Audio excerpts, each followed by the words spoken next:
The first one is, those of you with a Platinum VIP pass, at the end of the show, you go ahead and line up over there by that exit door. The second one is, there are, after the show, there are also autograph tickets for sale, which is open for everybody. Anybody with an autograph ticket can, meet the cast afterwards and get something signed and all of that, so that's available at the merch table. And the last thing is, it is totally okay to take pictures, but please don't video record it, because there may be people here who like to remember things their own way, not necessarily the way they happened. I love a crowd that does my Lost Highway references. That's just awesome. We've met before, haven't we? Anyway, enough with that. Let's get on to our amazing panel. So, our first guest. He's somebody that you wouldn't want to be locked up in a jail cell across from.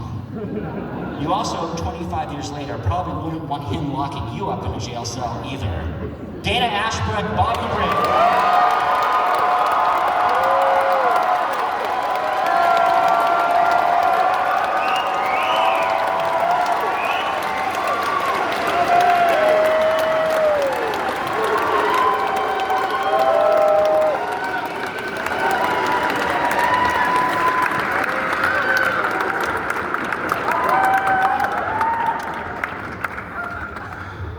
Our next guest is a whole damn town.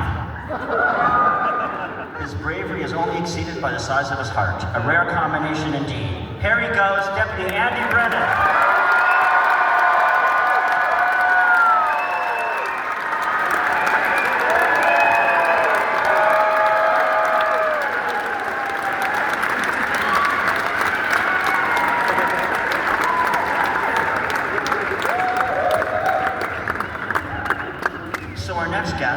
I'm going to have her sit over here on the brown couch near the red curtains by the little table, the table that went in from the corner.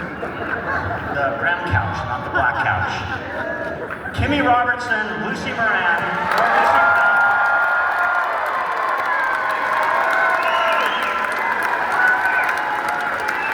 But not Lucy Tremaine.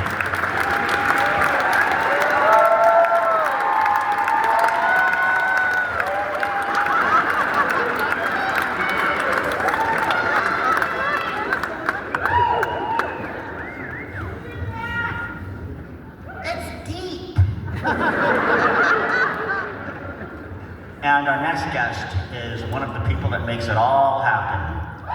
Without her, we would not have a Twin Peaks: The Return. We have her to thank for a lot of this. And also, she's also in the show.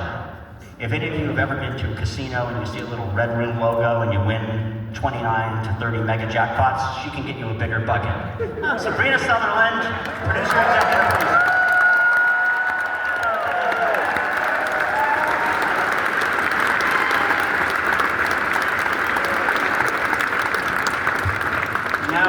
Unfortunately, I have a spoiler alert for those of you who don't know who killed Laura Palmer.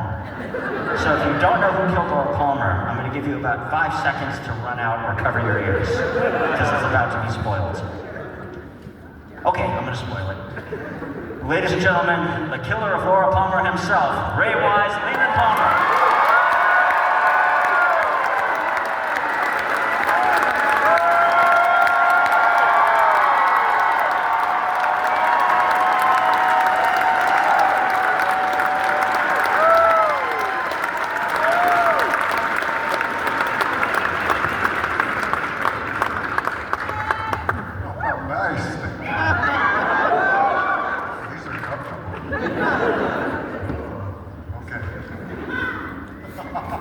Okay, so starting off, I'm going to ask you all the same question, and then I have a separate follow-up question for each of you.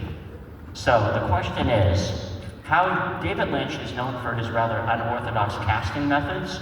How did you first get cast and involved in Twin Peaks? So Dana, starting with you. Wow. I think you asked me how I got involved in Twin Peaks because it's really weird when you're talking, right? Am I right? It's hard to hear you because it echoes. This is back like I this. think it has something to do with the monitor. Sure. Okay. That's what she paid those big dollars for. All right.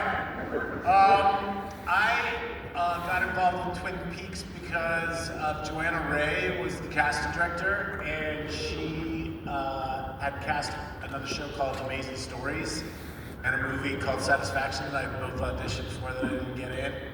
And so my picture was in her group of pictures that she showed David, and he pulled my picture to meet me.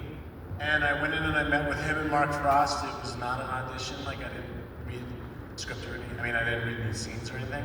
And we talked about the script a little bit and laughed about some stuff that Eric Del Rey played Leo.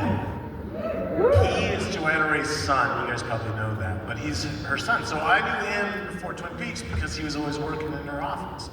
So Eric and I were laughing about the lady with the patch and the drape runners, the silent drape runners. And so when I went into the office with David and Mark, I talked about that, and I talked about a theater company, and then I had one more meeting with David, and then we did the network testing. But by that point, I think David had already signed off on everybody because there was only one person there for every part, and he wasn't even there when I was there. So anyway, and that was it. And then I was in Twin Peaks.